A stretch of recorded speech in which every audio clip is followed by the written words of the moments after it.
Today is Monday, August 1st. Welcome to the meeting of the Public and Safety Committee, joined by Councilman Ed Reyes and birthday boy Dennis P. Zine. Today is his birthday. I don't want to embarrass him, but we'll do that anyway. And he's 30 years old again today, yes. 46. 46? We'll go with 46. Do we have any other bids out there? Thanks, Eddie. 46, we have 30 going to 46, going to 50. Anybody for 50? Colleagues like you. All right. And then we're going to go ahead and start with the consent calendar first. And I'd move that we have items. Well, we have some speaker cards here, so let me try not to conflict. We've got speaker cards on item 2, item 3, item 4, item 5, and item 6. Public comment, which we'll get to right after consent. And then I would move that we have items 7, 8, 10, 11, and 14 on consent. Colleagues? Hold on a second. 7, 8, 10, 11, and 14. Oh, I'm sorry, 13 and 14 were the same, similar, but altogether different. Yes, 13 and 14. Okay, so it's 7. We have representatives here from the police department to... Yeah, we have other items that they could speak on as well. And I certainly don't want to waste any of their time. So unless you never waste time. If you have any specific questions, I'd be happy to call them up. I think 7 is appropriate. And my only question is, why haven't we been doing that for the last 100 years? If you look at number 7, quite appropriate.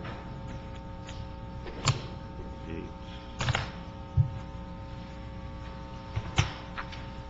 We can hold item 7. Number 8. No, I just had a comment on that. It's probably a long time in coming. Number 8, I didn't even know they had that one.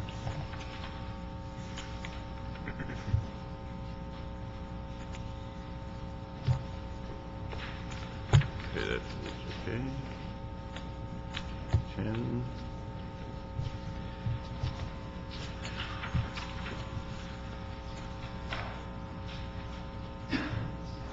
Ten's okay.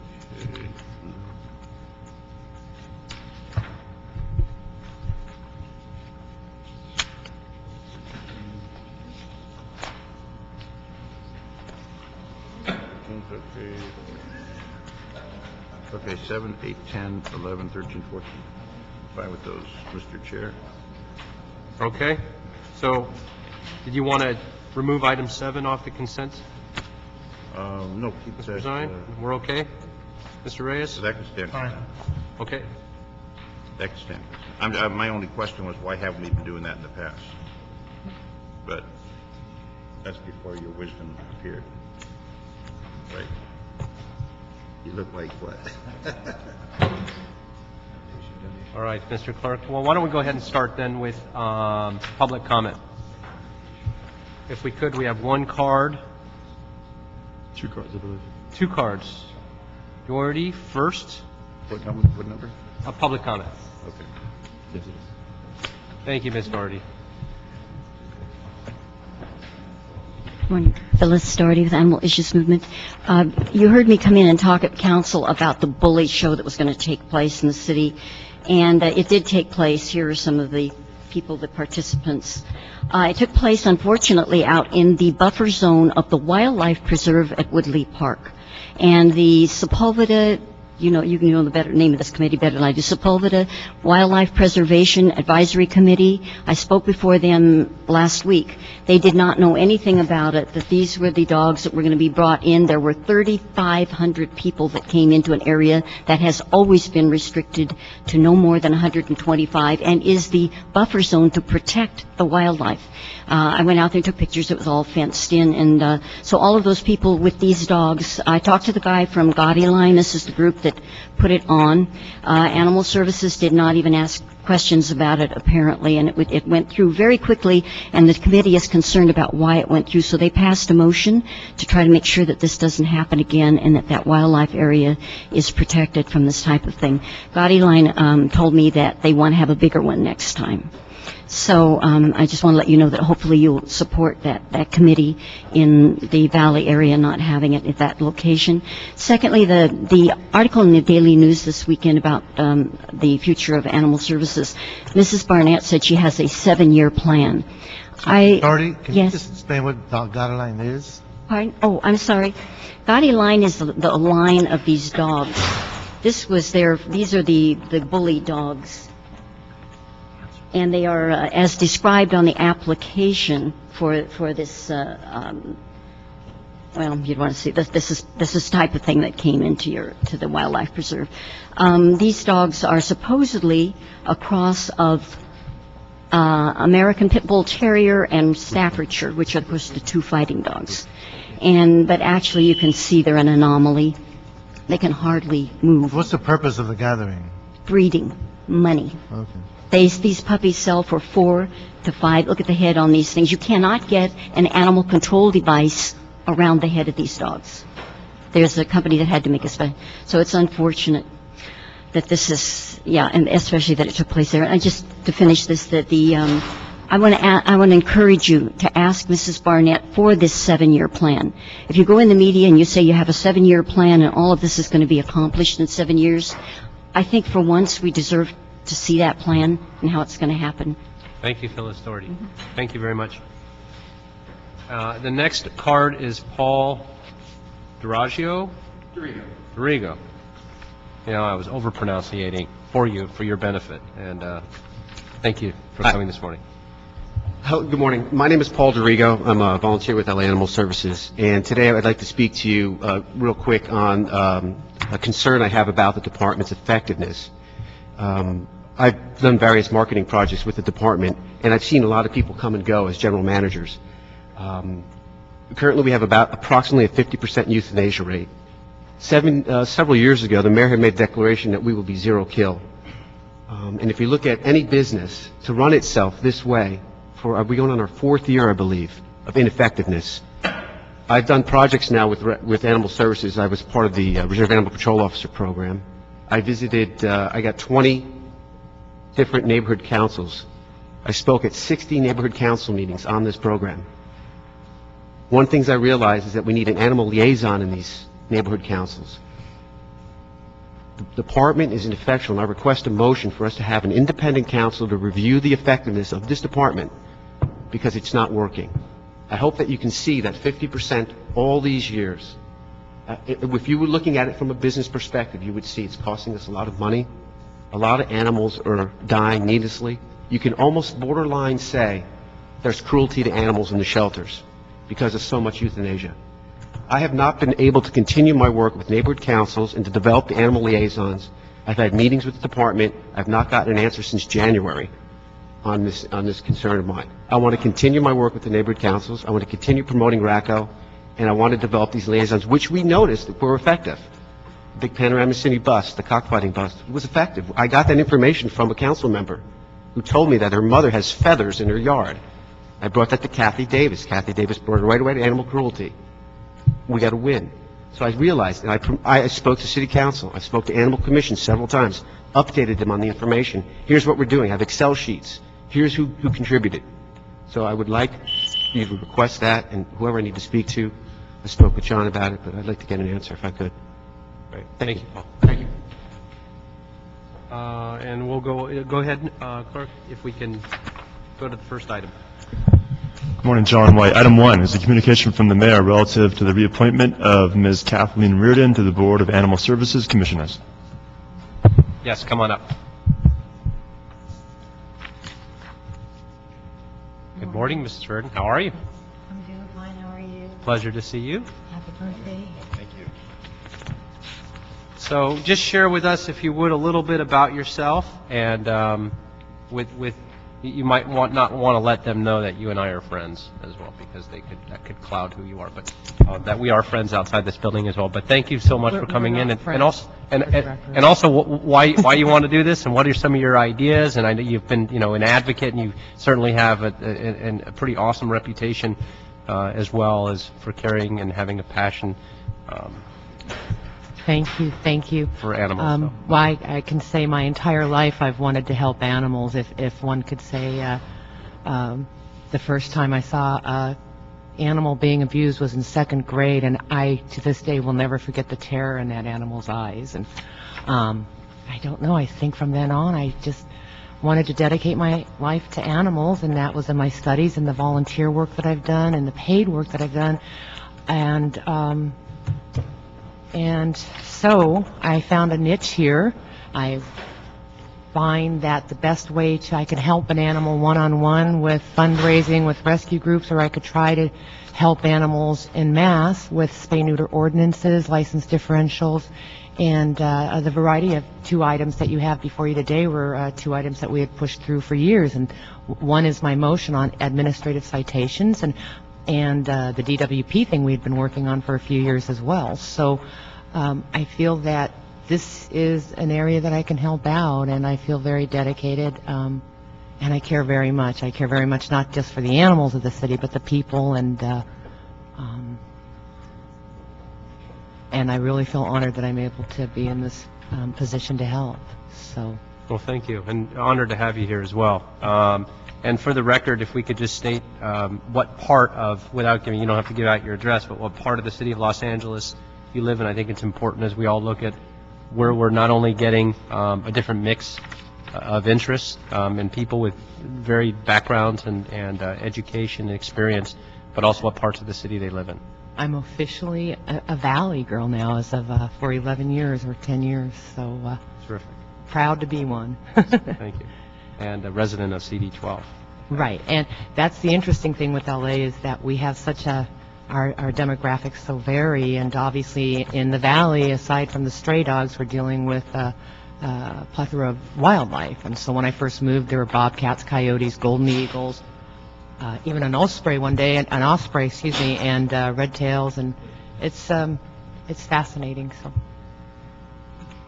Oh, Brian sneezed. I was just saying bless you on the record. Yes. Excellent. Your district. Oh, perfect. Thank you. And colleagues, any questions? Yes.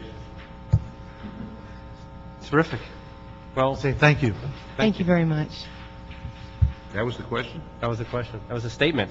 It was a bold statement. It was more than what you had to say, birthday boy. Well, thank you. I have some questions. Oh, you got some questions. Okay. Your term expired June 30th. Okay. So you've been out of status for 2 months. You know that? Uh-oh. I didn't know that. Police department's here. Oh. Is ignorance an excuse? Ignorance of law is no excuse. Oh, darn. If that were an excuse in this city, that no.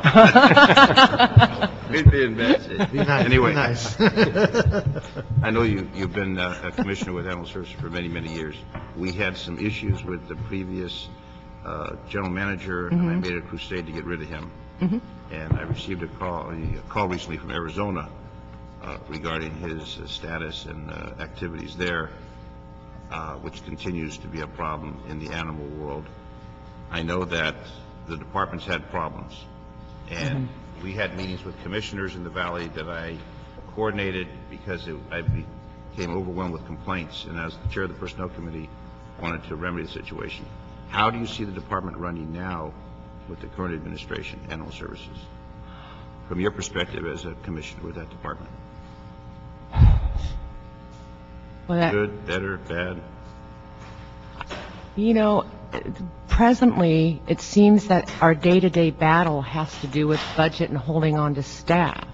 And I've got to give credit, and as we know, in the past, it was important to, early on, let me put it another way, early on when Ms. Barnett came on board, I said, what you've got to do is not make these lone decisions. You've got a wealth of experts in the city, in personnel, council offices, mayor's office.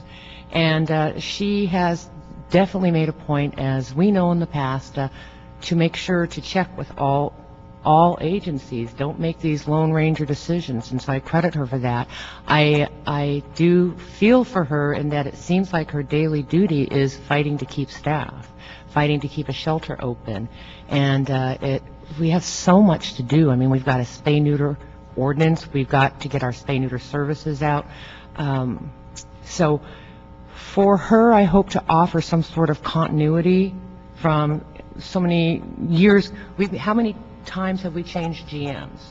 How many times have we changed guards? How many items have gone into an abyss? And I remember them, so I can pull them in now as you're discussing a couple today. So she certainly got her challenges ahead of her, but I do give her credit for checking with other departments, going to personnel, not trying to take things on her own. And So are you the senior commissioner? a senior commissioner? The most time in that? Oh, I thought you meant, like my age or something. No, not your age. So I guess that too, but Watch it, we'll reveal yours, Councilman. Today's your I'm birthday. very proud of you. Being 46 is a birthday. yeah, yes, So you've been there longer than anybody else in the commission for the animal services. yes, I have. Okay. The issue, I went to the shelter on Van Owen, I think it's called East Valley, Right, near Van Nuys Boulevard, right. to adopt a dog.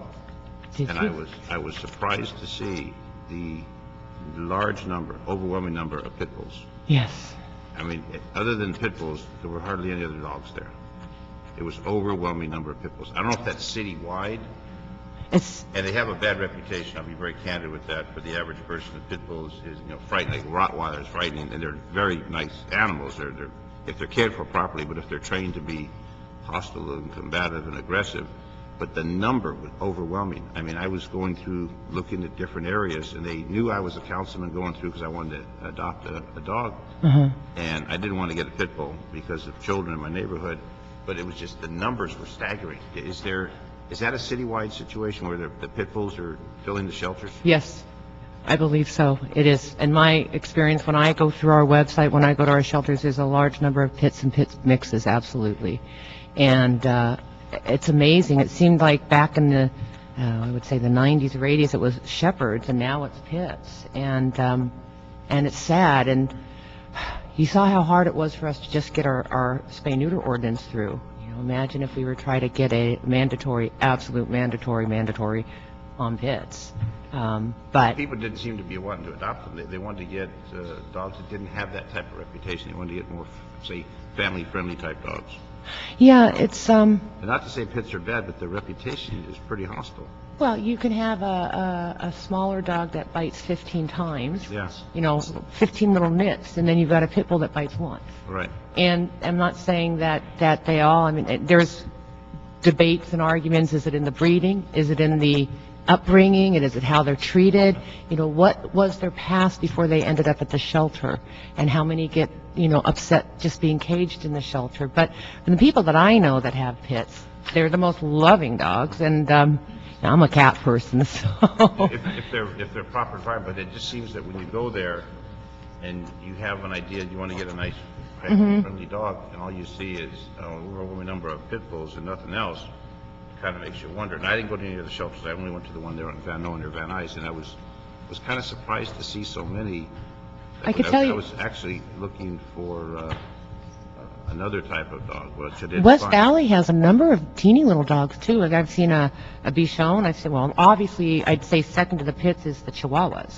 And we get a lot. I mean, I would think every shelter's probably has a few Chihuahuas to them, too. I have seen toy poodles. I have seen all sorts of very smaller dogs. And if you were to tell me what kind of dog you're looking for, I'd be honored to go to our website and give you a whole list. And then, of course, there's the rescue groups that pull the dogs from the shelters, and then they end up, they usually clean up the dogs. I mean, the shelters take care of them, groom them, walk them, exercise them, but then you've got the rescuer who's going to spend a little bit more time one-on-one training, a ready-to-go dog by the time the dog reaches you. So any dog... Everything seemed to, they had a lot of volunteers, and everything Yes. to be clean and orderly. It wasn't like it was falling apart, and there just seemed to be that large number that didn't look like they were getting adopted. So Yeah. the sad demise for them. It is very tragic. And I mean, I feel for our staff, too, because, I mean, as you probably noticed, it was full. We had It a was- full house. It was a full house. And these folks are working day in, day out, cleaning, caring, and sometimes you don't know what you're walking in on there, and they do risk their lives, and they do care. They really do care. I mean, I have had staff call me, pleading with me to put out word on this dog, this cat, and next thing we're on the internet trying to get them out. They want to save these animals. So And yeah, we have a large number of pits, and And then the other question I had is there was some issue about some of the shelter employees selling dogs for a profit. yeah. And there was an investigation launched on that. I know we have a problem with building and safety where FBI arrested some of the city employees for illegal activity. Right. How deep is that, to your knowledge, with animal services? Whatever you can say. If you can't say about it, then... Yeah, I'm not quite sure how, my understanding of an ongoing investigation is I probably shouldn't say anything. All right. so- Yeah, But I do look forward to report when and if when it's complete, I will be eager to get a report, be it closed session, however. I don't want to disclose anything. Thank you. Well, and we're talking about some policy items that are not agendized, so I've got to be careful of that. But I do want to say this. Well, I think, the I think, Commissioner, with her expertise and knowledge... no question. Right in line with what she... Absolutely. So we should bring you back and maybe have you report back as a commissioner with those agenda items if perhaps If we're going to reappoint her, we Zine want to is make sure she knows what's going on. interested in doing that. Although I think we've narrowed down to the fact that Councilman Zine does want a dog. Don't know if you've adopted one yet on the record. I think it was a good idea that you put forth, if I heard it correctly, that you would fit well with a Bichon rather than a pit. And I would second think more like a Rottweiler. that motion that you would fit with a Bichon. Ms. Reardon, thank you so much Thank you once very again much. for coming in. To And Nikita's and... Congratulations They've all again. been great, but, What dog is he looking Not that for? long. he's looking for a Bichon. Okay, and then I actually had a pit bull for 7 months, and she was a real loving dog, but, the cat said we got to place her, so she got a great home. maybe a Maltese for you. So thank you again. And I know you hit a lot of traffic coming in this morning, and I truly do appreciate it. Thank you very much. Thank you. And congratulations. Thank you. Well, let's go ahead and jump over to item 9, and then immediately after that, if we We did can, approve item number 1. yes, if we can jump to item 12 after that, so we can take those out of Now order. you want number 9? Yes. Item 9, Board of Police Commissioners report relative to a monetary donation in the amount of $20,700 from the Los Angeles Police Foundation for Police Department overtime for the Valley Crisis and Recovery Services Family Justice Center in Van Nuys. And the reason that I colleagues did not schedule this on the consent, or just put it on the consent, was the fact that it's agendized as receiving a monetary donation in the amount of $20,700 from the Police Foundation. And I just want to double check to see if this is in fact a monetary donation, and if so, where is that money going, into which, I don't see here which department or which account specifically. So if we can get an overview of this, that would be great.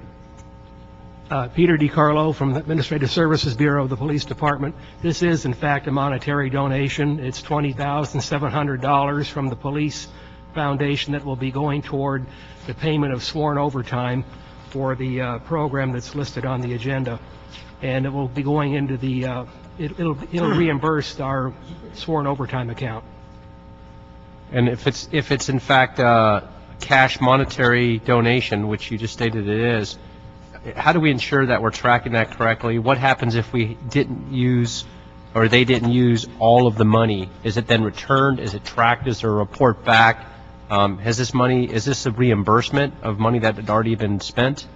Time that had already been spent? Typically, monetary donations are reimbursements, especially if it's for overtime or for expense items. So the money has already been spent, and then this reimburses the accounts. And what the Police Foundation, they normally pay only that which we incur. So if, for example, they authorized $40,000, but we only spent $30,000, they would give us the $30,000 rather than the $40,000. Okay, because in the agenda here, it does say that these funds will be used by detectives to focus on arrest and enforcement of warrants in domestic violence cases, which is important, and I appreciate that. My question, though, is, it says here in the way it's agendized is that it's going to be used in the future, and then what you're telling me, it's already been used, and this is a reimbursement. It's probably just a question of timing as to when it came through, because we don't always get the notifications of these things right away. So a lot of times the program is ongoing, so the money becomes a reimbursement down the road. So one way or another, we have committed to this program, and the foundation is committed to it. It's just a matter of timing when it gets on your agenda.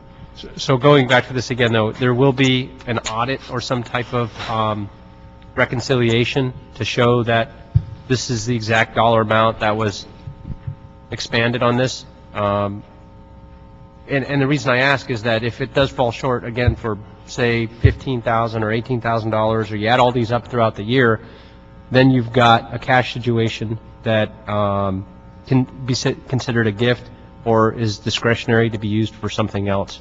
And so is there some type of specific audit or reconciliation that's performed? Well, like I said, the foundation only pays us that for which we spend the money that they've agreed to pay us. So if we don't end up using all $20,000 for overtime, then they will only reimburse the actual amount that we spent. And if we end up going over for some reason, we'd have to go back to the foundation to ask for additional funds. But typically, when you get something on the agenda like this, it's already been worked out with the foundation as to the amount of money that they will provide for whatever the program is. Okay. Colleagues? I thought that the department was suspending cash and only using time up to 800 hours. At least that's what the MOU is. So how is it that you have cash when we've been told that the MOU goes up to 800 hours of time and that they're not using cash? Good morning. Detective 3, Angela Romero from Van Nuys. I'm also the Valley Cares Family Justice Center project coordinator. And I would just like to clarify a couple of issues. The funding for overtime that is being awarded or donated to the police department by the foundation was actually solicited as a grant initially. We have several other forms of funding for this project. The primary LAPD funding is the LESSUP grant, which in part funds a couple of positions, their council resolutions, and also cash overtime. We're in our second year of being fully operational, and we did an analysis, and one of the things that we found that there was a huge need for additional overtime funding to fund the work that we were doing. We've had great results in our first year of operation and found that a lot of these results and outcomes were in part achieved because we had the flexibility of the cash overtime from the LESSUP grant, which is why we went to the Police Foundation and wrote for a grant to solicit additional funding to support that work. And we were awarded the grant through the foundation, but in order for the police department to actually set up an account and be able to bill the overtime, we had to accept it as a monetary donation. And it's my understanding that an account then gets set up where we can actually start billing for that cash overtime. And if I could just also clarify that that overtime has not been spent. We have just exhausted our cash overtime for the LESSUP grant. We do audits. FOD, we ask them, and in fact I keep my own books, but FOD does a overtime audit that we bill to that particular account that has been set up, and I imagine that they would do the same for this. Yeah, well, my question is, according to the MOU, which was recently approved for Los Angeles Police Department, the overtime went from 96 to 400 to 800 hours of time, not of cash. And we were told that the department is on the program of giving overtime in the area of time, not cash. So I don't know how many exceptions to that rule, whether it be this particular section or bomb squad or air support, whatever the case may be, that there are some entities that have cash. When I was under the impression under this last MOU that was approved by the membership and by the council, signed by the mayor, was that cash was gone and it was only going to be compensation of time. And we are joined by the CLA's office, who knows everything about everything. Right. June? Hi, June Gibbs with the CLA. If I can just respond to the councilman's specific concern. The comment that he is making is relative to the general fund budget. My understanding is that this item is related to additional overtime funding that the Police Foundation has made available specifically for this particular program.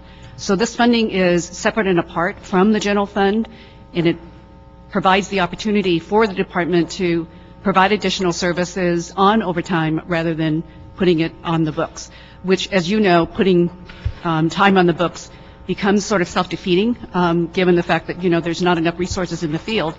Once they reach that cap, they then have to take the time off, which obviously is not beneficial to the department nor to the public. No, I understand all that. My only issue is there are certain entities, and I don't know how many other entities have the availability of getting cash overtime versus what everyone else is getting is time on the books. And time on the books doesn't pay the bills, and you can't cash time until you retire, which could be, in your case, many years from now. Well, maybe not so many years from now. But, that's when you get paid. So, we need to be fair with it to say, and now maybe I may do a motion to say how many entities within the police department are getting cash overtime where others aren't. Not to say it's bad, but how many opportunities do officers, detectives have to go to an assignment where they can actually work, and there is a lot of overtime that has to be done, and they're getting cash instead of time. So, we need to be fair with everyone. I know the patrol officers are getting time, and then at so many hours they have to force it off at 400 hours. They used to take it off at 250. I talked to Chief Beck about it, and it's struggling for deployment. But this opens up the door to say how many other entities within the department are getting cash, whether it be the foundation or a donation or whatever the case may be, versus what everyone else is getting is time. What that answer is, Ms.? If I may, I just want to, can I pose it in a different way? Sure. When you stated that this was a grant, originally a grant, that there was a proposal written to the foundation to receive this grant for the purpose that you've indicated, That's correct. and because of the bureaucratic process, it had to be adjusted so it can be what it is today, which is Accepted in the form of a donation. a donation. So, because that was my question, Councilmember, is how do we pick and choose which units in the department get this type of a resource, Cash infusion. Well, cash infusion? And the answer that came to me was because you competed for it through the foundation, and the foundation has this discretion to pick and choose which unit in the LAPD gets to have this. Some might call it a benefit. Would that be accurate? That's correct, and I think that even in our most recent MOU, the one exception to the cash overtime are the grant-funded projects or grant-funded cash overtime that you're able to receive as cash or to submit as cash versus time. And if I could just add with respect to this particular grant, we did go to the foundation, solicit the grant from the foundation, but more importantly, the money was awarded through the Catholic Healthcare West Grant Community Projects Program, I think it's what it's called. And that is one of our partners in this multi-agency project. Northridge Hospital is essentially the lead agency in this multi-agency project, and the money came from their community grants program, and we solicited through the foundation and wrote for the grant to support this project. But it does beg the bigger question, and this is, I think, where Councilman Zine and I have the same concern, or not concern, but it's curious to see that, so you have a multi-agency proposal. It is granted in a competitive process because there's different entities involved, and this portion of the grant has to come in the form that we are talking about today. But I guess whoever's in the LAPD Foundation gets to pick and choose where those monies go, correct? Yes and no. This particular grant was specifically designated to support the Valley Cares project in the Valley. And as I indicated, this is our second year in operation, and our most identified need was essentially that we needed to have the flexibility to be able to submit for cash overtime, because prior to the new MOU, we were capped at the maximum 400 hours of time, which really kind of limits what you're able to do when our focus is to... But there's an overarching issue, Mr. Chair, and to me, what the issue that's raised is, at what point do the policymakers who are wrestling with general fund issues begin to coordinate and/or have a dialogue with the foundation to the extent where we start establishing priorities and how funding is being prioritized, given the leveraging factor of the public fund and the private fund? Not doing anything illegal, but it's a matter of coordination and dialogue. And will we ever get there? I don't know if it's too politically challenged, or is it improper given the culture of the LAPD Foundation? I mean, these are questions that come to my mind, but I think there's an issue here where we are right now grappling with budget cuts, and we're seeing whole units in the divisions in the department being compromised because of the lack of funding, lack of cash on hand. Well, what Mr. Reyes says is accurate on this particular foundation, but I'm sure there's insurance companies. I'm sure there's a lot of other dollars that go to special functions, some of the money from the federal government. And I just need to be fair with everyone. If you're working patrol, I had a situation this morning, at 5 p.m. this morning, where I encountered a robbery victim, called for a unit. There were no units available. A robbery victim in the Topanga Division, no units available. So the call that just came in was from Chief Albanese on that. If we don't have enough resources to deploy patrol officers, and not to say this isn't a very important function you're involved in, someone's picking and choosing where this cash is going to fund operations. I don't know about the bomb squad or hazmat or some of the other details we have. So I think what we're going to do is explore to find out, not to say this is negative, it's good for what's happening with this, but what about the other entities that are struggling, just like we heard earlier, animal services, where they're struggling to try and keep people taking care of the animals, and they don't have the dollars. It's nice to get the money from the foundation. The foundation gets hit up for a lot of different requests, but there's insurance companies, there's the feds, there's the state, there's all kinds of things. I know one issue in here about a DUI program where there's state funds for overtime. It's kind of, we pick and choose, and if I'm struggling to pay my bills, as many officers are, because of the lack of increases in compensation for COLAs, I'm going to try and get into a division where I can get some cash, just like the airport, where they were working the airport detail, getting cash overtime, which they stopped that program. There's a lot of officers and detectives who have bills that they're struggling with because the money's not there as it used to be, because it's all time. We need to be fair with it. So I think we're going to, Mr. Reyes and I and Mr. Englander will do some motion so we can have the CLA look into this with the police department. Not to micromanage the police department, but we need to be fair with all the employees of the police department. Don't make me regret coming to the table, sir. Well, let me say this. You did not. You were not asked. You volunteered. You came forward as a champion of justice. So I just think what I don't want to belabor the point, but we'll do what we need to do. I support what you're doing, and I don't criticize what you're doing, but there's a bigger picture that we're responsible for, the operations of the police department in the city. And there may be fire department, and every other department's got all these, say we call angels out there that help support it. And it's important, but we need to somehow have some oversight into it. And I did not know this existed. But there's the real estate industry. They support a function within the police department on overtime. So there's a whole bunch of them out there, and there's probably millions of dollars that are done. If I could just add one final thing. Sure. I understand what you're saying, and it makes perfect sense to me. I think the unfortunate thing, and it's certainly way above my level and way above my span of control, that often with these grants, at least what I've been exposed to, is that we don't get to pick and choose what the money is allocated for.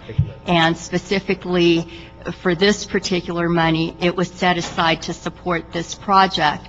So that said, it's almost foolish not to apply for the money if the money has been set aside by the community to support a particular LAPD project.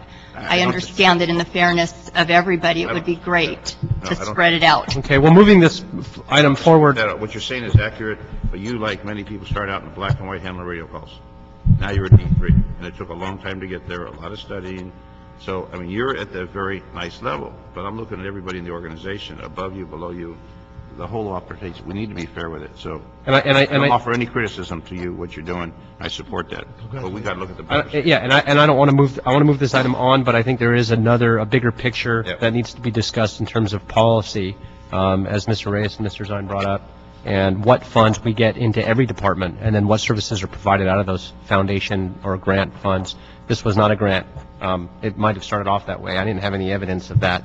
So I'm sure there's some other backstory to that, as indicated, so thanks for bringing that forward, because I had no knowledge of that, which is why I took it off the consent calendar and needed more information. It didn't seem right from a policy perspective, although it's a good thing for the department and for the people of Los Angeles. So moving on, thank you. Unless there's anything further to not move on this. Another project for Ms. June Gibson. Yes.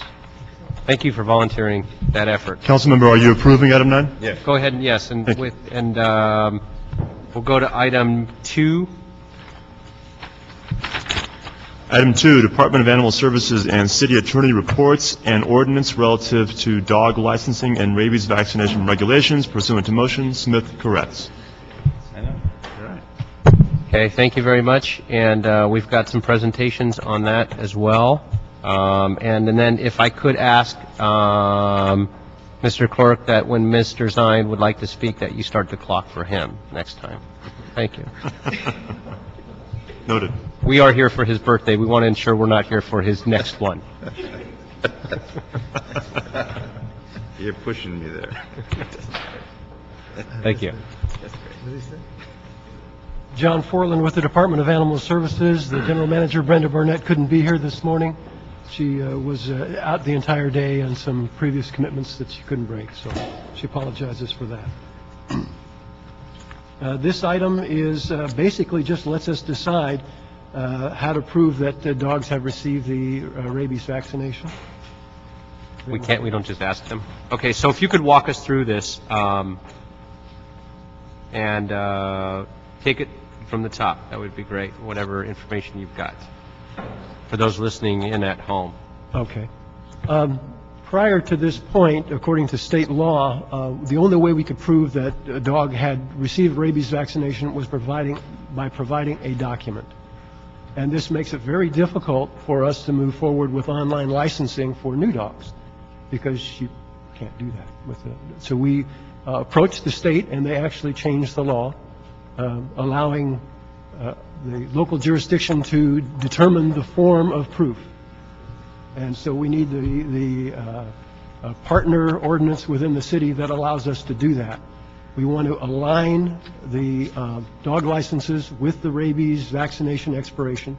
The first one is 12 months. Each one after that is 36 months.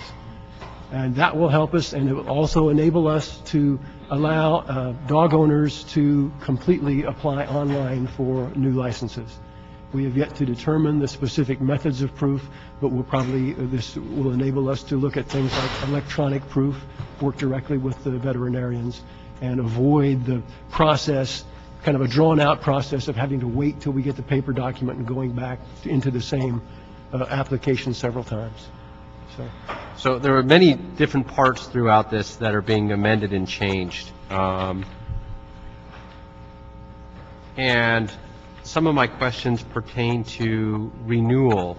Now, for renewal, do we have the ability for renewals for folks to do it on the internet now? Yes. To pay? Yes. On the LA Animal Services website? That's correct. Really? Yes. Okay. I was on it yesterday and I couldn't find the button that said pay here or renew here, as I got my notifications for my dogs in the mail over the week. Thank you for renewing your licenses promptly. Well, I wish I could. Now I have to mail in 2 checks and waste the postage. Yeah, I'll check with our Didn't see people. it online on the website. Nor was it on the letter that says you can renew on the letter. It's not on the letter either. It says if you have any questions or information, you can go to the website, but it doesn't say to pay here. Go to the website, or there's no information on the bill itself to pay online. Well, my apologies for that. The website was recently revised, and I think we've got to take a look at that and make sure that's prominent for you. With that,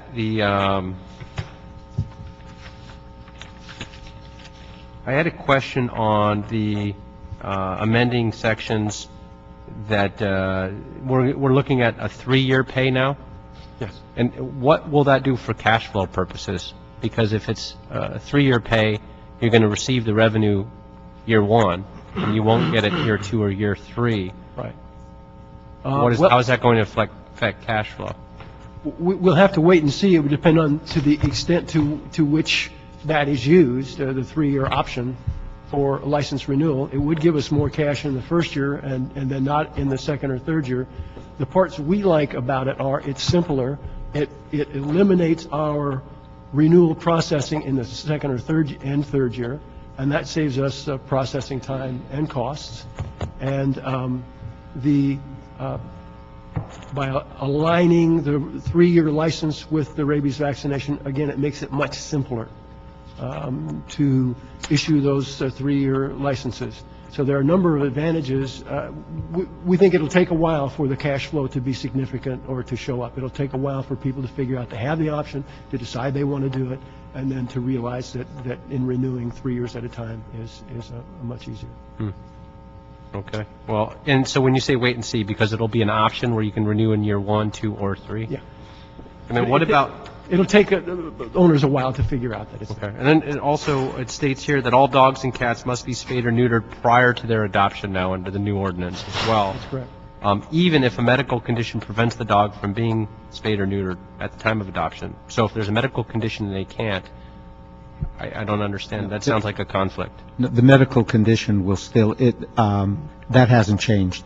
If an animal has a medical condition as determined by a vet, they will still be able to be adopted out, and the department will follow up to make sure that the spay or neutering is done. So there'll be an exception at the time? Yes. That's not what it says. Okay. So it's a medical condition, not religious reason? Correct. Okay. Oh, no. Just want a point of clarification. And the proof of sterilization by fax or electronic copy, so are we allowing that now as part of this amendment, or we didn't prior to? We have not been able prior to, but with this amendment we will. All right. Colleagues, do you have anything? A few questions. When we look at issues of impact in our population here in the city in terms of costs, this ordinance replaces a free license for a sterilized dog owned by a very low-income person who is 62 years of age or older, or a disabled person with a license that is discounted by 50%. How much is a dog license, just for the record? $20 for the sterilized animal, $20 a year. So are there any exceptions to the 50% discount? Under the proposal, there would not be any exceptions. The City of Los Angeles is just about the only jurisdiction that offers as many categories of free licenses as we do. And to bring ourselves, to generate some additional revenue and bring ourselves in line with other jurisdictions, we propose the 50%. Yes. No, these used to be free, and the department is recommending that they be 50% rather than completely free. Okay. And so the amount is based on what we're charging is based on what? The 50%? Yeah. A survey of other jurisdictions. Of other jurisdictions. Did we look at the impact of what we would have on the very low income and the seniors, the elderly?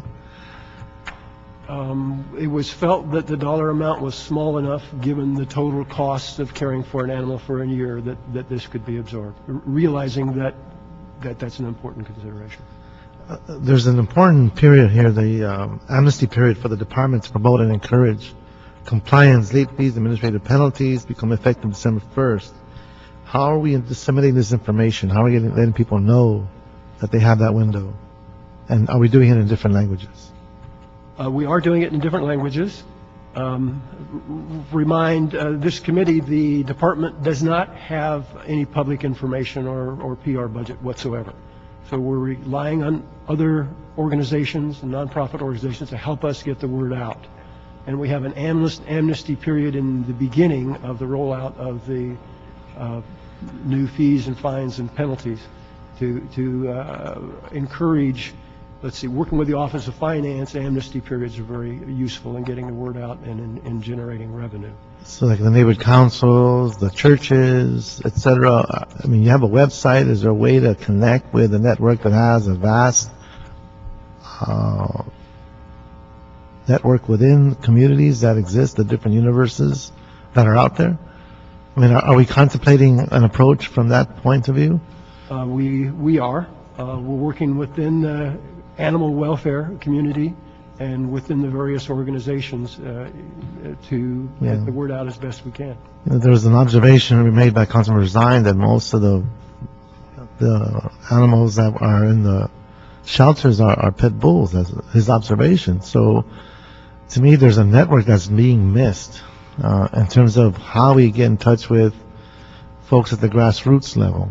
And to me, the non-traditional arenas like the churches, the schools, the Boys and Girls Club, these are entities that are in the neighborhood that seem to be apart from the other social worlds and just the nature of the beast. So we need to think a little bit more creatively in how we approach this outreach. Who would I speak to? Because it doesn't take a lot of money. It doesn't take a lot of... You've got a major network out there through Facebook, through websites. Get a stellar person in Hollywood that will tweet this. I mean, you're going to hit different nerves with that approach. It just seems that we need to figure out a way to do that more efficiently. But that's an important date and time. Just a couple of more. In terms of, presently the department may authorize a licensed veterinarian to distribute dog license applications and receive a fee not to exceed $2 for each application processed and license issued by the department. The ordinance could expand the list of permitted organizations to distribute license for a fee to include pet hospitals, pet stores, licensed kennels, or any persons engaged in the business of breeding, selling, or otherwise transferring the ownership of dogs. The amount to be paid to distribute or sell licenses will not exceed $2 unless increased by the Board of Animal Services Commissioners and City Council. Can we mandate that the brokers disclose what the charge is and what the fees are? In other words, what tends to happen in especially non-English speaking communities, someone will say, I can give you a license for $20 when in fact the fee is only $2. You get folks who are very abusive, take advantage of the folks that are not informed. So is there a way to penalize if they're overcharging, if we catch people overcharging? This to me, there's a vulnerability here to folks who are not familiar with the system and the process. And they say, well, I can get an application for $10 when in fact it's only $2. Yeah. How do we know that the folks who are given this ability is charging only the $2? Can we mandate that they disclose the fee? That's a great comment, and I appreciate your bringing it up. We had not discussed to this point specifically how we might police this effort, and you make a great point. I think we should go back and develop some guidelines for that. We'll start out with the veterinarians and the pet stores that are licensed, and we have some controls there. Maybe a simple statement that the application is only $2 Yes. as a receipt. I see the commissioner shaking her head, so... The department will be paying, in the code today, there is a $2 fee for vets and others who distribute a dog license application. When that license application comes into the department with the vet's name on it, then they will remit $2 to the vet since the department is then bringing in the cost of the license. What this has added is that to allow vets and others also to sell licenses, and the department would enter into an agreement with each vendor. This would not be a blanket. So with each vendor that the department feels can do this job, can trust them, I believe that the department will be working with the Controller's Office and the CAO to develop a protocol that will allow either the distribution or the sale of dog licenses, and the vet or pet store, et cetera, will then get $2 from the department once that license is issued by the department. So you feel within that approach, we could minimize the abuse by people who would want to charge more and or tell someone who's uninformed that they need to pay more? I think that would be the idea. And again, working with the controller and the CAO, the department would be putting together a protocol and entering into agreements with those individuals. So it would not be a blanket for anybody to be selling these licenses. So for the sake of clarity, that's not in place now. Correct. This is simply the authorizing mechanism to allow the department to do that. So, Mr. Chair, can we get a report back on how that's done? Can we to ensure that we minimize that level of abuse or type of abuse? Not that I'm doubting you at all. I'm just want to make sure I know how to explain it to people. And I think that that's for the department to do in terms of sharing the protocol, how they intend to proceed with it. Can we get a report back in 30 days on that? Yeah, yes, you can. I would make a comment that what we have in place now is that every new license is entered into our central database, and every dollar of revenue we receive from licensing is reconciled back to each specific license. So we already have strong internal controls. We just need to make sure we carry that out into this program. Okay. Just in closing, I do have a couple more questions. I'll put this in writing in a letter form to the department and hopefully get some feedback, and then I can raise more questions later if necessary. I think this should move forward. But I just want to go back and just end with this, that I understand you don't have a public relations. You do not have a public relations arm. I understand that. But I think this is a very crucial, pivotal point in how we start changing the culture of how we treat animals. And the notion of, for example, in making people aware of this period of time they have for making sure that there's a compliance and they are not assessed as administrative fees is crucial. But it's probably true for all the other issues that are out there regarding how we are dealing with the population boom of certain animals and how we're not taking care of them. And again, just in close, this weekend I had a community cleanup in Cypress Park. I had a lady come up to me and she was exasperated. She was very passionate. She was very upset that there's a homeless man in the local, there's a pocket park there, and there's a pocket of 5 or 6 homeless people. Now, routinely, we send in the LAPD, we send in LAZA, but by law, we can't force them to take services. But there's one gentleman who had accrued almost 4 to 5 dogs, very sickly, undernourished. He has them on ropes and chains tied to the bumper of his van that doesn't work. And there was, I think she said 3 Chihuahuas and 2 big dogs. But they were miserable. They were very miserable. She says, we called their office, we called LAPD, we called Animal Services, and the person now has 2 more dogs. So today and tomorrow, we're going to have my staff and LAPD go there. But my staff tells me that there's a law that says it's illegal for someone to take care of a dog. But was there any effort to scan, if you will, the homeless populations to see how the dogs are surviving or the animals themselves? Is that anywhere in our radar? Does that anything formally or informally happen that deals with the homeless population? I hate to take away their dogs. That's probably the last thing they have. But if the dog is undernourished, if the dog is suffering, are we doing anything formally about it, or is it just kind of like a case-by-case issue? Somewhere in between. Where it's brought to our attention that a homeless person has an animal, we will try and work with the sponsor to get that animal license, to see that it gets good care, to see that it gets up-to-date rabies vaccinations, and respond to calls regarding that animal. If we're not aware of it, then our staff, field staff, is so limited, we don't always get there. We don't have the ability to go out and canvass looking for them. We just don't have the resources to do that. That's correct. Okay, thank you. Okay, thank you. Okay, with that, and I'll turn it over to Mr. Zion in a second as well. It seems like we're going backwards on the enforcement part then, because this says that we're going to be lowering the fine from $500 to $100 because we haven't been able to collect on the $500. It was too high, so we couldn't collect. What was the collection rate, and what were we doing? What makes you think we're going to collect at the $100? If we're trying to go after folks to make sure that they're licensing their animals so we can control the pet population, we can make sure that they're cared for. I think Mr. Reyes brought up a good point as well.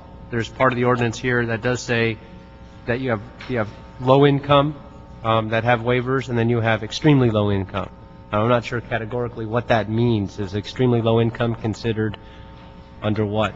Is that the homeless population we're talking about? And then what kind of follow-up is there? I think there are a lot of questions on it. What kind of follow-up is there on those extremely low income to ensure that they're then caring for their animals properly, and that those animals are being well fed and cared for? And so I think there's some concern there. But going back to the fine structure, the $500, lowering that, and we're suggesting that we lower that to $20, from $500 to $20. Is that what's being proposed? If you can explain some of that, what makes you think that by just simply lowering the fine structure, we're going to increase collections? Councilman Jason Klein, Office of the CAO. The original $500 penalty for failure to license your animal was not enforced by the department. Now, one of the reasons the department didn't enforce that was because they felt that it was too punitive given the fact that a $20 license was being sold. The $500 fine was reduced to a $250 administrative citation. The $500 would be a misdemeanor and it would have to go through the court system. So the city attorney's office is working on an ACE program, which is the Administrative Citation Enforcement Program for the city, and we're setting the fee at $250 to be consistent with that program. Have we already heard back from the courts that they would be actually enforcing it and chasing the money down and sending it to collections and actually having some teeth in that? The department actually didn't issue citations for the failure to license because they felt that it was too punitive. So a citation wasn't even issued for the city attorney or for the DA's office to actually follow up on, which is a separate issue. The $20 penalty is for late fees. So if you have a license, you fail to renew your license, the department sends you a letter, and similar to what the DMV does. For not. Well, it's $250 for not having a license At all. But we never did. It was $500 before, but no citations were ever written at the $500 level. Correct. But we think that $250 citations are more palatable, and therefore they'll be written, or people will be more inclined to pay them. I'm trying to figure out where the logic comes from. I'm not following any of the logic. It's two different processes. The $500 was not enforced by the department. One of the reasons it was not enforced because they thought it was too punitive, and that was administrations ago. So 3 or 4 years back, we started with the administrative citation program, which was, instead of making a lot of these citations misdemeanors, it was actually putting in an enforcement mechanism within the department.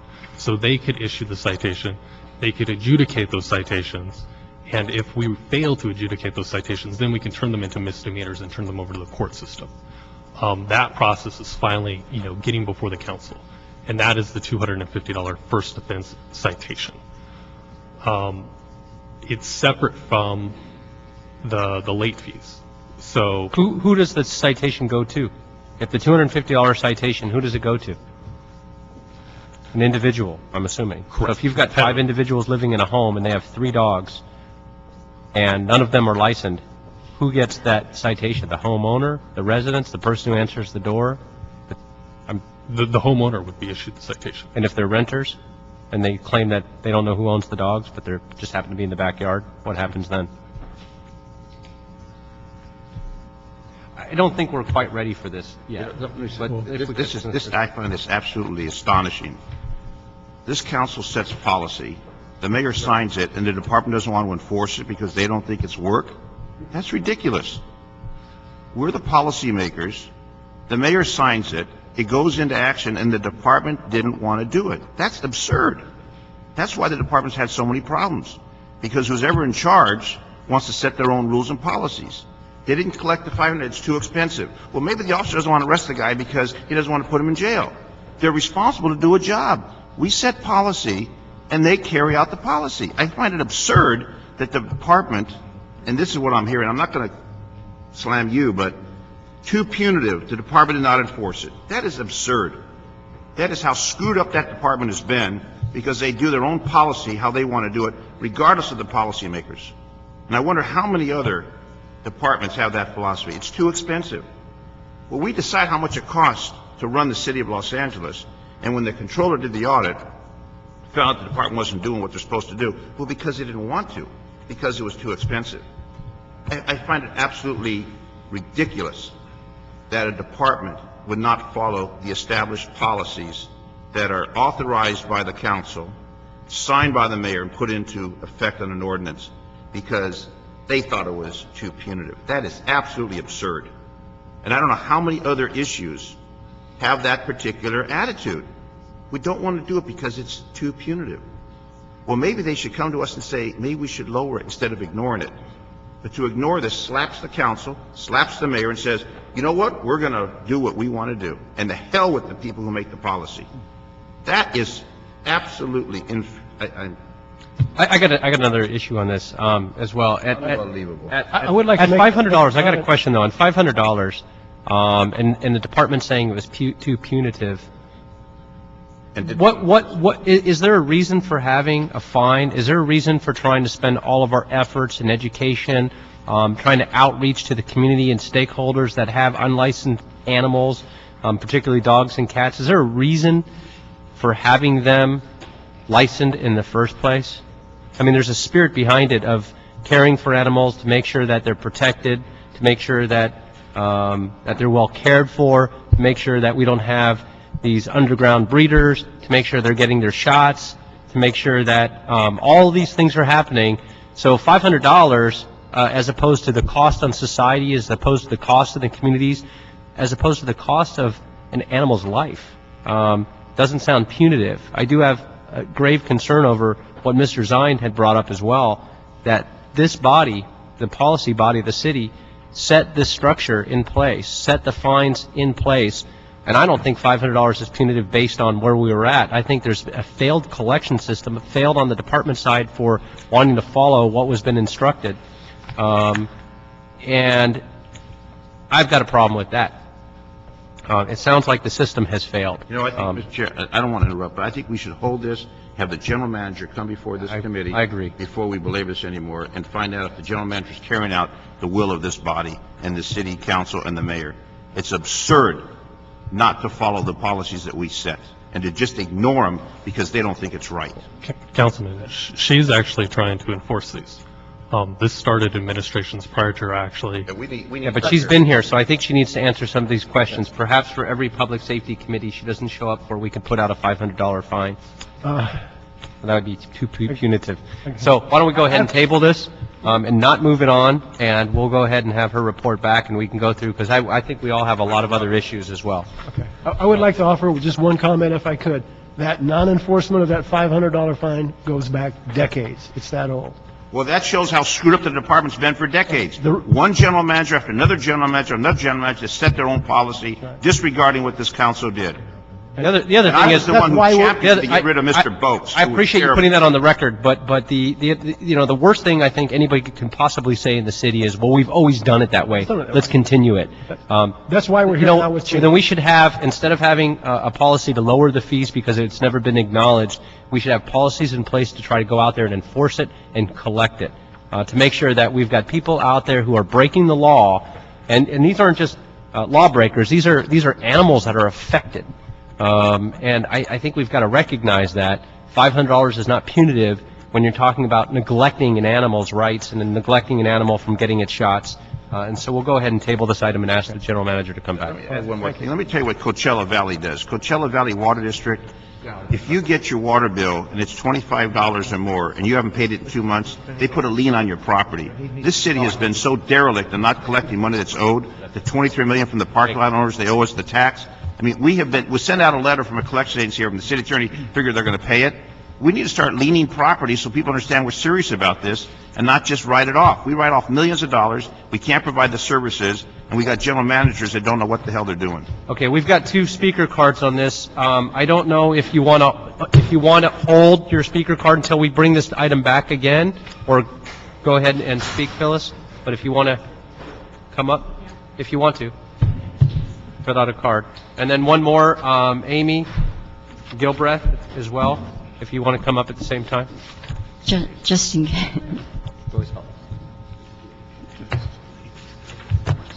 Okay, I'm on. All right, Phyllis Doherty, Animal Issues Movement. There is a reason we have to, Councilman England, can we hold? He can pay attention. Yes, I can walk into The reason that we must license, and it's rabies. This is rabies control. If this is that verifies that all of our animals have rabies shots, and animals are being imported over the border that have different types of diseases, we must, under state law, rabies assure that every dog has a rabies shot. The rabies shots are verified by the license. So that's why this is compulsory. They should have come to you. This is why I've been asking for administrative citations for all of these years, because they should have come to you before, that you start with the administrative citation at $250 and it still can go to the $500. So that instead they have not enforced anything. I'm going to speak very quickly because some of these things that you brought up, you need to follow up on all of this, because when Mrs. Barnett did this last licensing canvassing, she was taking the money for licenses without spay-neuter certificates and without rabies certificates. The amnesty thing, let me just say to you that should be done. If we talk to the county and all of the other cities in the county, we could do an amnesty altogether, and the publicity would be fantastic, and everybody would be able to get their animals licensed. The 3-year idea, that was my idea too, was to free up people. In other words, those that want to pay for 3 years can do it. Then that frees up the people that would have to be going out every year trying to collect, so that we have more forces out there trying to collect the people that are not licensing at all. So there were reasons behind all of this. I believe that you have a department right now that's so ineffective and so dysfunctional, because we do not have Linda Barth and Kathy Davis for one reason. We have no one to do this. Okay, thank you. Amy?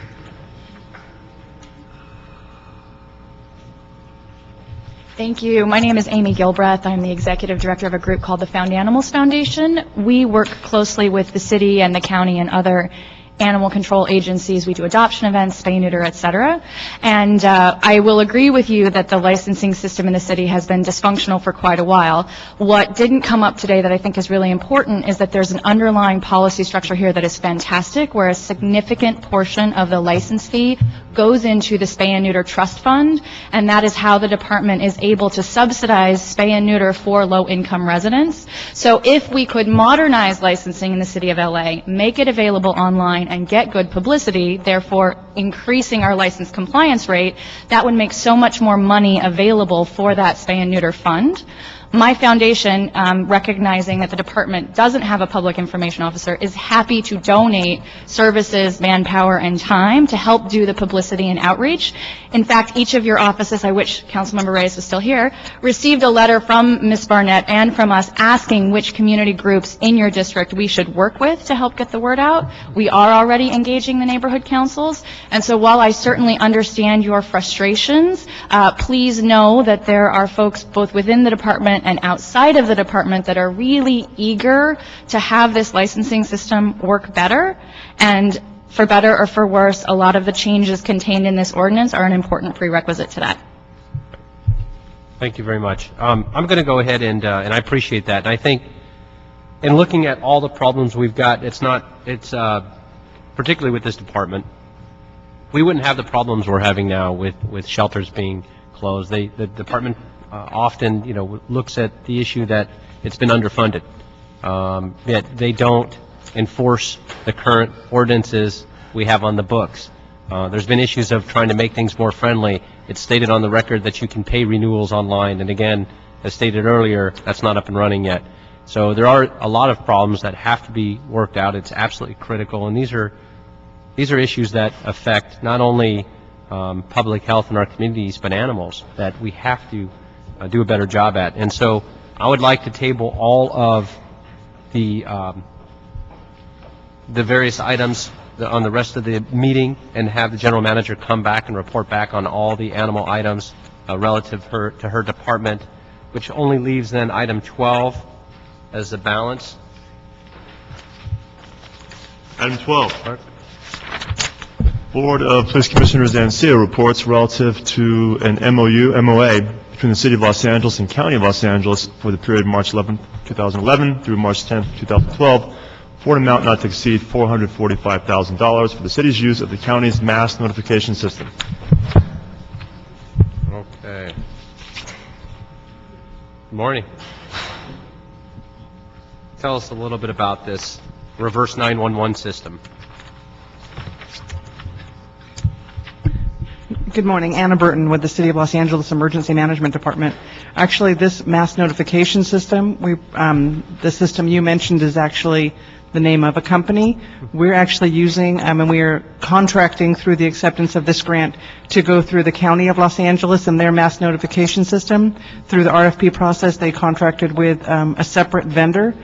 We are going to be using their system managed through the Sheriff's Office through the city's Emergency Operations Center when necessary to send voicemail, text messages, and other alerts during disaster situations to focused areas whenever the need arises to send them critical emergency type information, whether that be for immediate evacuation, public health, direct emergencies. This would be the system that the city would use to send those messages, and then we would pay the county directly for those individual messages depending on the type of service we use.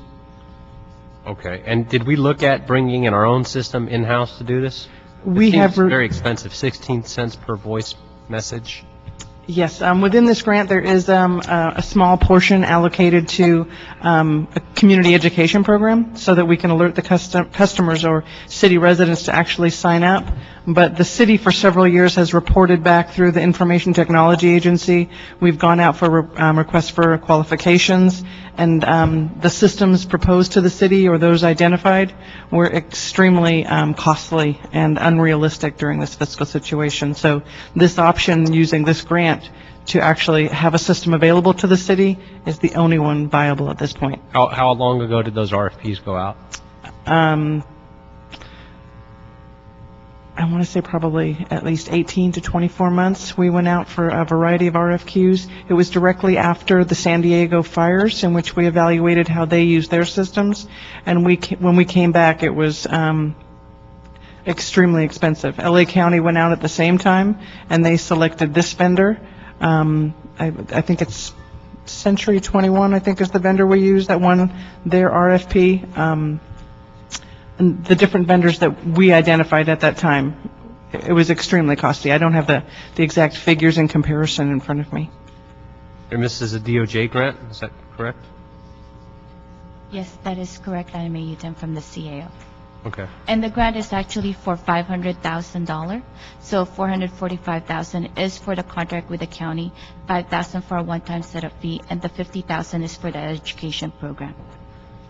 And who then would determine when we utilize the system?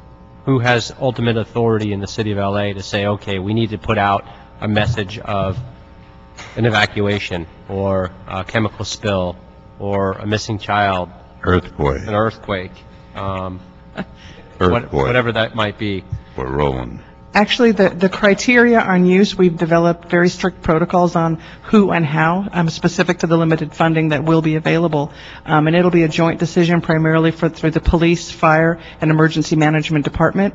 Child abductions are not included within that criteria. It would be for those type of emergencies when we need the public to take action.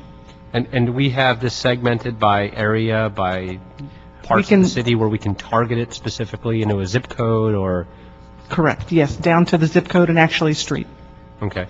And how often is the information updated in terms of phone numbers and emails? And The vendor uses the available, I think, white pages and 911 systems, so they do have that regularly updated, and that's the vendor's responsibility to ensure those numbers are kept current. So I'm assuming we give them this deposit. We give them the money and say, okay, we're going to draw against it based on the cost, 16 cents per voicemail message, which seems awfully high, at a total of, was it 2,500,000 text messages attempts at 5 cents each, which also seems very high. But given that, are we going to draw off of it? So we'll deposit the money and it's good for 10 years or 5 years or 3 years? How does that work? The grant is on a reimbursement basis and the same for the contract. So we only pay them when we use the system. So there's a monthly tracking system that, and a monthly invoice that is provided to the city in terms of the number of minutes that is used within that system. So if we use nothing, we don't get, we Yes. get no bill. And there how is- long is the grant good for then? The grant is only for 1 year, but there is an agreement between the city and the grantor that if we don't use all of the funds, that we will extend the grant term Okay, for another year? for another year. So the possibly up to 2 years.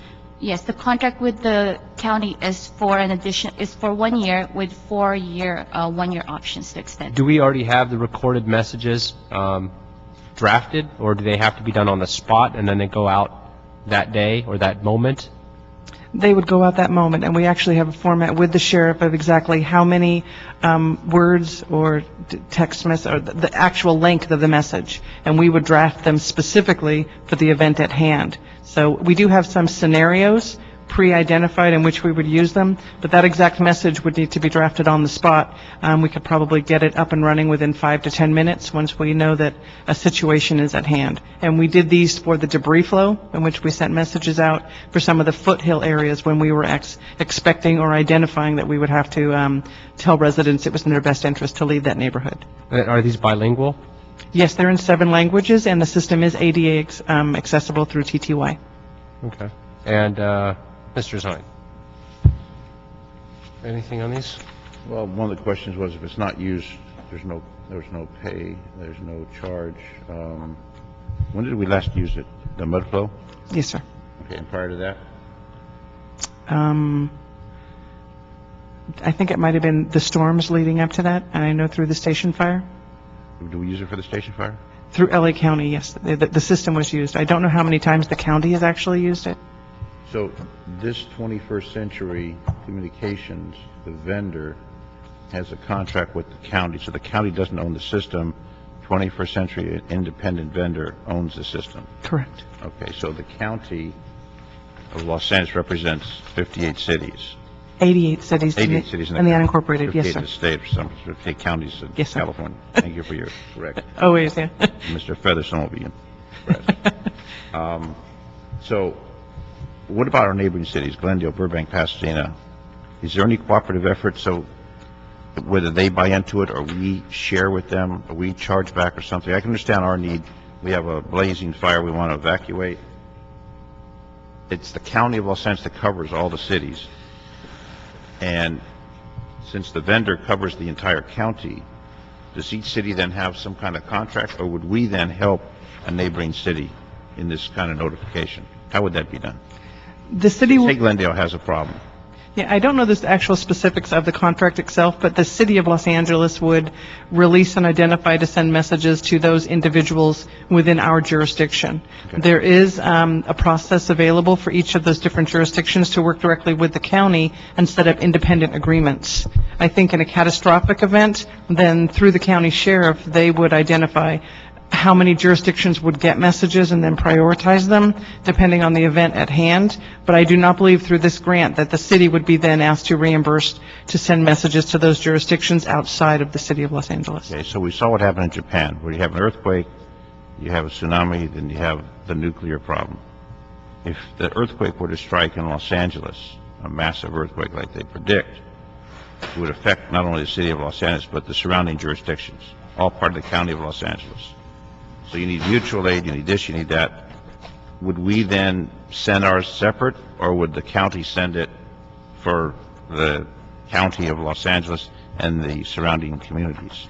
If it were a regional type of catastrophic disaster, Yes. I think we would far exceed the numbers available to our grant, and then I think we would work continuously with the county to ensure that the messages that need to be sent out continue to be sent out beyond this, and then how those payments or reimbursements would be determined at a later date. But I think in a catastrophic event covering a large number of jurisdictions in the area, we would work with the county to ensure that those messages are similar or consistent so that neighboring jurisdictions wouldn't get conflicting. So we would work very closely with the county's Emergency Operations Center, our communications folks and their PIOs, as well as the Sheriff's Office and the LA City and County Fire Departments. We would work collectively through our EOCs to get messages sent out to the highest impact areas first and then throughout the region.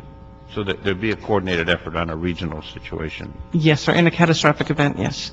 Okay. And I know that at one time, I remember the MOUs that were trying to do an MOU, trying to do a vendor or something on this. We tried to do our own system. And you mentioned like 18 months ago. Whatever happened with that? It was just too expensive. We scrubbed it. I believe so, yeah. The reports that came back were so expensive for us to contract with our own vendor. LA County at the same time was finalizing their RFQ or RFP process, that this was the best option for the city at this point. So we piggybacked onto theirs. Yes, sir. Okay. And you're from communications? I'm with LAPD in the contracts and grants section. So I'm here for the contract part of it, but they're going to be actually implementing the majority of it. So Ms. Burton's with the emergency operations, which covers everything. What do you say for the LAPD? I'm sorry, I don't know the answer to that. I know more about what the grant part of it is. Okay. I work with Onisha Stewart, works for me, and she's off today. So she's... You're just filling in. Sorry? You're just filling in. I am. Well, maybe we could ask Ms. Gibson since she interjected last time. I'm just being facetious. So, great program and necessary to get it done. So thank you, Ms. Gibson, for your return visit. Just in case. Well, Mr. Olaf's behind you, making notes. Just in finalizing these couple things, the $50,000 public outreach campaign, what will that entail? Besides reaching out to the public? I mean, we're going to spend $50,000. Is that internally on printed material? Is that social websites going to neighborhood? What exactly is the breakdown of that? As broadly as possible. When the county first released this system, Alert LA County, it was very difficult to get people to sign up. Compared to a 10 million population in the county, they have a very low percentage of people who are actually signed up on this system. So this will actually be to use a number of different outreach methods to let people know that the system exists. When you say sign up, those are for VoIP type users, voice over internet protocol? Or is it? The system is multimodal. So if you have not signed up automatically, then the city or the county will use just the numbers that are already existing, the white pages, or if you're on the 911 system, if your phone number is blocked and so forth. However, the system allows text and voice and other cell phone messages. So if you independently sign up on the system, you can input a number of different devices. Where do you go to independently sign up for the system? I think it's alertlacounty.gov. Can we get that information? So Yes. if we're going to spend $50,000 and if we all knew what the website was, where we can put that out in our newsletters, we've got Mr. Rick Orlov in the room, who, if he printed things like that in the Daily News, that's one of the most widely regarded and highly read newspapers in the city of LA. We can get that information out there to people. We have released it, and I think that's one of the things. I think the use and the intent of the system has not been broadly publicized. We've released it on several different occasions through the city's email systems, emergency operations board meetings, and so forth. We've encouraged all of our department who live in the area to sign up as well. But it is for the LA County area. If you live outside the county, then your numbers will not be recognized. But the cell phone system, I think they're working through some of the technicalities on that. So we would have to then sign up.